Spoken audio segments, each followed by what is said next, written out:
নমস্কার সবাইকে। তো বেশি কথা না বলে শুরু করা যাক। আজকে বছরের 133তম দিন, অর্থাৎ মে মাসের দ্বাদশতম দিনটাও চলে গেল। তো ঘুম সেরে উঠেই তোমাদের বললাম গুড মর্নিং। রেডি সেটি হয়ে বেরো বললাম ফার্স্ট পড়ানোর উদ্দেশ্যে। ফার্স্ট পড়ানো ঘন্টা গেলাম, ফার্স্ট পড়ানো ওখান থেকে বেরিয়ে গেলাম। সেকেন্ড পড়াতে চলে গেলাম, সেকেন্ড পড়ানোর ওখান থেকেও বেরিয়ে গেলাম। তারপরে গেলাম ঘোষ মেডিকেলে, মায়ের ওষুধ নিলাম, বাড়ি চলে আসলাম। বাড়িতে চলে এসে স্নান টান করে উপরে চলে গেলাম।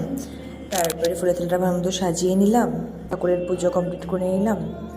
তারপরে রেসিপি বেরো করলাম, এই দুটো জিনিস নিলাম কারণ স্টুডেন্টের বাড়িতে মনসা পুজো ছিল। ঠাকুরের একটু প্রণাম করে জিনিসগুলো দিয়ে আবার বেরিয়ে পড়লাম কাজে। তো কাজের জন্য একদম ডাকু মাগাজিন সেজে নিলাম, তারপরে তেল ভরে নিলাম। তারপর কাজ টাজ সেরে একটু মন্দিরে গেলাম মনটা শান্ত করার জন্য। কাজে সিঁড়ি বেয়ে উঠে তারপরে প্রথমে এই নারায়ণ মূর্তি আছে, নারায়ণ মূর্তি প্রণাম করে ঢুকে প্রথমে এটা শিব, কালী আর আগেরটা ছিল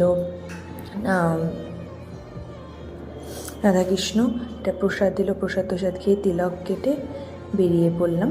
এটা হলো আরেকটা রাস্তায় পরে নিশানি কালী, একেও প্রণাম করে বাড়ি চলে আসলাম।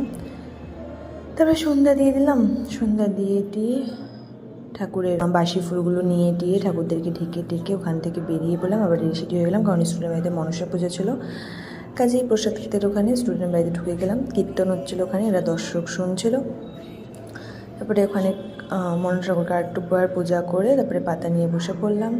প্রথমে খই দিল, মানে ফল প্রসাদ দিল, প্লাস দিল মক্ষী, তার খই দিল।